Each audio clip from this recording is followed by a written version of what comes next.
12. Cómo el santo desconfiaba de sí mismo. Nuestro santo efectuó una vez un acto de atrevimiento verdaderamente peligroso. Tenía que ir de urgencia a otra ciudad, y un río que debían atravesar estaba tan terriblemente crecido que ningún remero se atrevió a llevarlos a la otra orilla.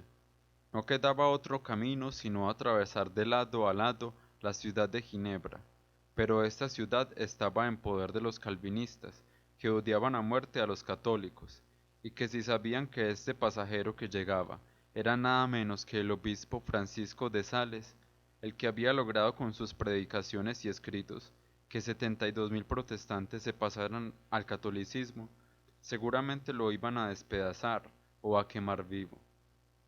Pero era tanta la urgencia que el santo tenía de llegar a la otra ciudad, a donde le habían mandado ir, que después de mucha oración se arriesgó a pasar por Ginebra, aun venciendo el terrible miedo que sus acompañantes sentían ante tan arriesgada empresa. Llegaron a las puertas de la ciudad cuando el pueblo estaba en asamblea general en un centro de culto, y llamaron a las puertas de la muralla. El centinela preguntó, ¿quién viene? Y Monseñor respondió, el obispo de la diócesis. El otro, que no sabía que era un obispo o una diócesis, porque en esa ciudad protestante no había esos títulos, creyó que era una especie de marqués o conde, y abrió las puertas y los dejó entrar. Y así sucedió en las puertas de salida del otro lado de la ciudad, después de que recorrieron tranquilamente todas sus calles de lado a lado, el prelado y sus sacerdotes acompañantes.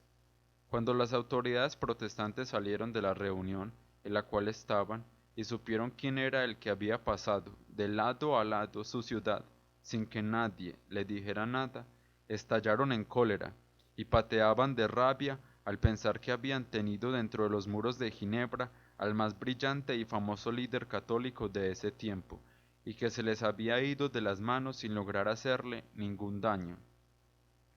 Y cuando trataron de alcanzarlo, el obispo y sus acompañantes iban ya muy lejos, y se hallaban en territorios católicos, a donde ya no podían los herejes alcanzarlos.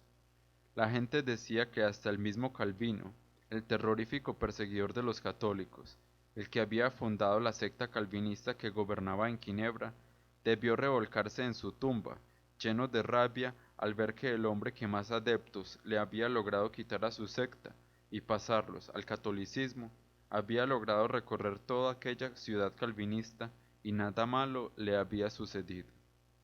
En verdad que nuestro obispo se expuso mucho en esa ocasión, y habiéndole recordado yo este hecho en una conversación, y felicitándolo todos los presentes por semejante acto de valentía tan impresionante, él se culpó a sí mismo diciendo que aquello había sido una verdadera imprudencia, pero afirmaba que probablemente aquellas gentes, si hubieran sabido quién era, quizás no se habrían atrevido a hacerle ningún daño.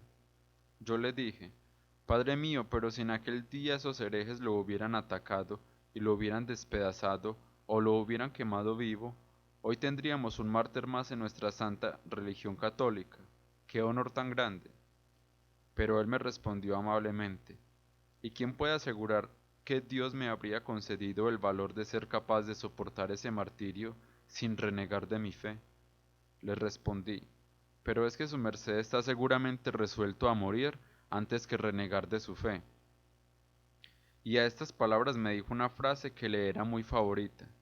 Yo sé qué es lo que debo hacer, pero no sé qué será lo que en realidad haré cuando llegue la ocasión.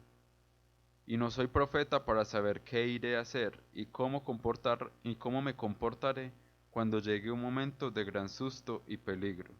Y remarcando muy bien las palabras que decía, añadió, recuerda lo que le dijo San Pedro a Jesús en la última cena, aunque todos te abandonen, yo jamás te abandonaré. ¿Y qué fue lo que ese mismo hombre dijo unas horas después ante una simple sirvienta que le preguntaba si él era amigo de Jesús? Yo no conozco a ese hombre. Por eso, el libro de los Proverbios dice, dichoso el que siempre tiene temor de hacer el mal. Es verdad que todo lo puedo en Cristo que me fortalece. Pero también es una gran verdad lo que dijo Jesús: sin mí nada podéis hacer. Por eso de nada y de nadie debemos desconfiar tanto como de nuestra propia debilidad y fragilidad, y de nuestra temible inclinación a hacer el mal. No hay que confiar en sí mismo o en sus propias capacidades para hacer el bien y evitar el mal, sino más bien poner toda nuestra confianza en Dios, en su poder y en su bondad y misericordia.